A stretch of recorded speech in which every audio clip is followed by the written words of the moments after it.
What's going on today, guys? It's Dave Moorman, your home service business coach. I'm coming at you live today on a solo round, and I wanted to address, just as the title says, I wanted to kind of just dive into this topic a little bit. The 3 things that you got to do, that you got to get good at to grow your pressure washing business to kind of that first milestone, that $10,000 month. And I want to tell you the 3 things that I believe you have to do and get good at if you want to get there. As I work with my students, everyone has different goals of where you want to get your business to, but kind of that $10,000 a month is kind of that like first hump. I talk to a lot of people that they're starting their business, trying to quit their full-time job, and they're like, what level am I able to actually stop being a weekend warrior and moonlighting this thing and actually jump in and do this full time? For me, those of you who know my story, I had a painting business going, which was, my full-time job. I was working in the business, growing it, making really good money off of it. But I was kind of trapped in this franchise, so I wanted to pivot out of that and start up my pressure washing business, my own brand, really own the whole business and start to grow it into really the business that I wanted it to be. But that didn't happen overnight. It kind of took me 2 to 3 years to really make that full transition into full-time washing. And for me, it didn't happen until we hit about $100,000 in revenue, where I was like, okay, this is actually, a viable business. This can provide me and my family a good income. Now I can leave the painting business aside and fully focus on growing my washing business. So it was kind of that $10,000 a month marker. And as you know, on this channel, I want to bring you one piece of practical advice on every single video that I make. I push out a ton of free content, and I want to just give it to you so that it can help you. If we end up working together one day in some capacity, that's awesome. If not, and you're just stopping by, consume this advice, guys, because that's the best way to push your business forward, is to learn from people who've already done it before. My pressure washing business now, in our peak season, we're doing over $100,000 per month when we're busy this year. Goes down a little bit in slower months, but it's really turned into a beast of a business. And so now that it's systematized and running, I'm still overseeing it and monitoring it and setting up new systems and providing leadership for my team. But as far as the day-to-day, like answering the phones, doing quotes, doing the cleaning, I'm not needed in that business. So I've now taken some of my free time, and I'm now coaching others, other pressure wash businesses, to do the same, grow and scale their business. So it's been a ton of fun. But without further ado, I want to stay on topic. My ADD is getting the better of me. The 3 things that you got to do to get your business up to that $10,000 a mark, kind of $10,000 a month marker. First one is client attraction and acquisition. So you got to really dive deep on the marketing, on the sales. For those of you who know me, I'm very, very, very passionate about not sinking all your money upfront into fancy, shiny equipment. I've made another video about that for you. But really diving deep on the marketing, on the sales. Someone once said, nothing happens until someone makes a sale. We got to get this thing ringing right here, this phone, get it ringing if we're going to be making any sales. So there's a number of things you can do, guys, to attract quality clients into your pressure washing business. But you can't just do this like spray and pray method. I talked to people, they put out 200 flyers, I didn't get any calls, so therefore flyers don't work. Or I boosted a Facebook post for $20, nothing happened. So with marketing, in my experience, you got to dive deep into a particular channel, and you got to do it repetitively. So for us, we've got a number of ways that we can really make this phone ring and then go out and book sales. And we've dove deep into those channels. I'll tell you a few of them right now for some free advice. One is our 5 around. So we got to be delivering to the 5 neighbors of every house that we're doing. That's just a long-term play. That's got to get done. Number 2 is signs. We put signs up all around our area. Again, watch out for HOAs, and you got to play by the rules, but there are a number of great areas you can put signs up in your neighborhood to attract more clients. We also leave a little stake sign behind every job that we do. Works great to generate more business. 3, like this is a huge one, guys, reviews, referrals. Get your Google My Business going. It's free. Every job you do, let Mrs. Smith know you're a local family business. You'd love to have referrals, help grow your business. 4, this is one I preach a lot, is like reach back to your past customer base. Regular emails to your past clients, phoning them as well, whether you're doing that when someone on your team is, you're hiring a call center, whatever it is, you got to reach back to your past customers. So those are just some very basic ways that you can do client attraction. For my students who work with me, we dive deep. We have a whole module on marketing where we work together to dive deep on what's working, and we go round table in our mastermind group of what is working in each area, because with marketing, things are always kind of changing. But the gist of it is you got to dive deep in these channels, and you got to do them consistently.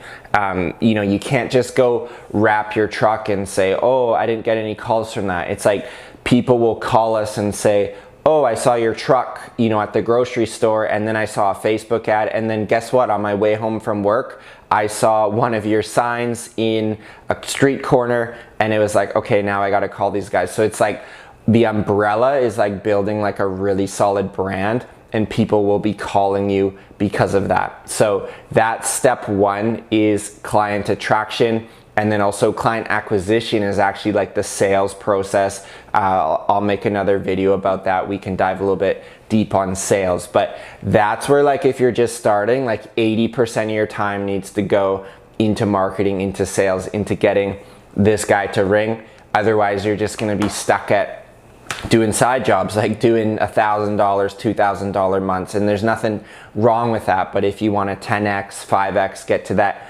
$10,000 a mark, these are kind of the things that you need to be doing and really like obsessing over and becoming just like a savage marketer, getting more leads. So that's number 1. Number 2 is you got to get really, really good at client fulfillment. So we first have our client, like we bring them in to our business, but then how are we actually going to get paid? So that's where this is like the operations, the production department. And to get to $10,000 a month, guys, you could be smashing that out on your own of work. Personally, like I don't think that's super scalable. So I would be looking for like a helper you could be training up kind of at this level.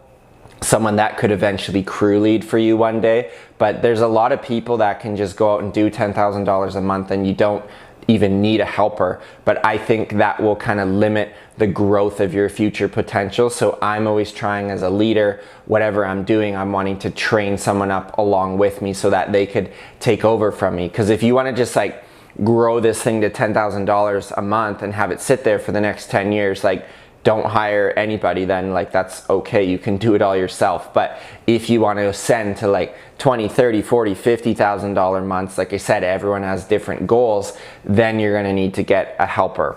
But regardless of helper or not right now, I would really be focusing on what is that process that you go through on every single pressure washing project that you do.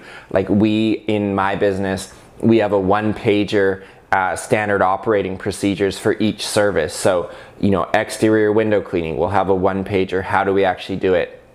Pressure washing, how do we do pressure washing of flat surfaces? How do we do gutter cleaning? And so we're writing out basically checklists, item by item. What are you going to be doing in the field to facilitate that service? And we also are going to be, we're in the process of redoing a lot of our videos and documenting how we do these processes. Again, if you're going to just be the one-man show, the one-girl show, 10 grand a month, don't worry about these training procedures, but I'm trying to help you prepare for the future. Because as you like, if you do step 1 really good with client acquisition and attraction, you're gonna just be like monsooned in stage 2 with fulfillment. And you know how crazy it is when this thing starts ringing like crazy. You got to go, run and see this client and put out this fire and go collect this check and then revise this quote, and you think you're done and you get home at 8 o'clock at night, and then you got to go schedule your jobs for tomorrow, do invoicing, do QuickBooks, bookkeeping. Like, it's just crazy. So the more you can like free yourself up on site, I would suggest doing that if you want to continue to grow. And that all starts with really good systems for client fulfillment. Typically, business owners, you'll be one of two sides. Like, you'll have more of an attraction to like, let's go out and market and do sales and make the phone ring. That's like first camp of people. Second camp of people is like really hands-on owners. They love being on site, making sure the customer's happy. They're very detail oriented. They you know, don't really like marketing, and they're kind of like, I don't know where I should put money. I don't really want to go necessarily meet people, but I just love being on site. So you got to kind of recognize which one you're better at, because as you grow, you're going to actually want to find like a manager or, you know, almost a partner who can partner with you where you are weak. For me, I love the first camp, like marketing. I'm a marketer. I love sales. I love marketing. The operations fulfillment, it's not quite my jam. I'm okay at it, but I'm not great at it. And so I've partnered with a manager who has been with me a couple years now, and he takes care of running my service teams because I'm just not that good at that area. So that's step number 2, is client fulfillment. You got to obviously do the job if you want to be getting paid.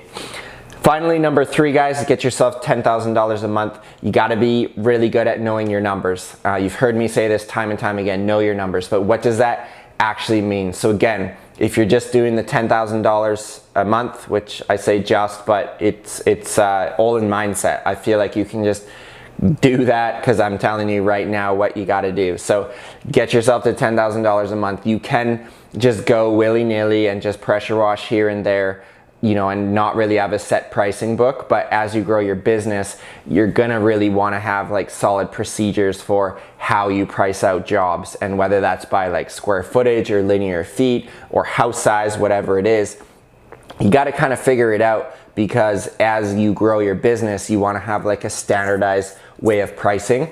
And you also want to be having like a budget for your business. So, you know, I talk to too many people who don't even know what their revenue goal is for this year because they haven't actually sat down and costed out all their expenses in their business. So if you haven't done that yet, take some time today and actually cost out every single line item. For the students that work with me, I give you a budget and we work together to put in every single line item, you know, chemical, insurance, fuel, marketing costs, like, you know, uniforms, truck wraps, like everything we're going to be itemizing out. And then we can actually figure out, is your pricing model solid or does it need kind of some tweaking? Because we always want to make sure, you know, like we talk about, direct labor is 30%, overheads 50%, and then we want that 20% net profit margin at least. But if you're just doing 10K a month and you're doing it on site, there's no reason you can't have a 40 or 50, 55% profit margin. You know, I say profit margin because technically profit should be due if you're not doing any work. Like, you should have the thing run. That's why I always say the business should run independent of you and make 20% net profit. That's not always a reality when you're at the 10K mark, because you're still obviously the engine, having to go sell jobs and manage jobs and jump in on site and do whatever there is that needs to get done. So the more, again, you can know your numbers, the better you're going to be set up for success to hit those 20, 30, 40K months, because you don't want to just have a business where your customers are loyal to you strictly for your price. That's a very bad place to be. You want them loyal to your brand because of the service you provide and the benefit that that consumer can get. So they want that really professional experience. They're going to go with your fill in the blank company because you always take great care of them, and you know, they feel like they get good value for what they're paying. So it's not always like the cheapest price. So just be very, very careful, because some businesses don't grow and they end up with a client list of 100 or 200 clients, but they're only loyal to them because of the cheap price. So if you can know your numbers and actually know how this business works from a financial perspective, then you can grow, then you can be confident actually hiring a crew or hiring someone in the office. You know, if you look at my company, we've got different crews to do the cleaning, we've got people in the office, we've got production manager, we've got a sales rep, I'm the general manager. Like, there's so many people to pay. So you can imagine we need to really know our pricing. And we are more expensive than just an independent, but we also feel like we can provide more to a customer because this is actually a sustainable business. You know, for an owner operator, if they get injured, guess what? The clients are straight out of luck. If someone on our crew gets injured, we can take measures to go and schedule another crew and still take care of the customer. So there's pros and cons you'll see to anything you do in life. What I like to teach is create this business so that you can be freed up with your time to live the life of your dreams and get this business really set up as an actual business and not just own a job. So I hope that there's some value here, guys, on this training.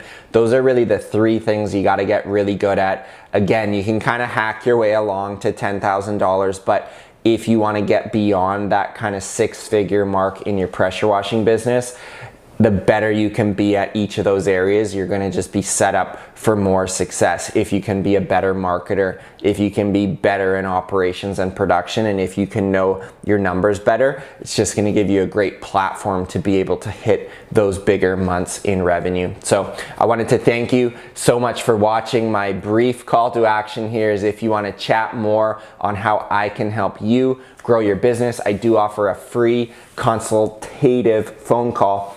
You can book that on my website, homeservicebusinesscoach.com. Just click the book a call button. You get access to my calendar and you can just do a quick intake form, fill in your info, and we will be chatting on the phone. And again, on these phone calls, I try to bring you even more value for how I can help you grow your business. But I wanted to thank you for watching this, listening to this, and we'll talk to you on the next episode. See ya.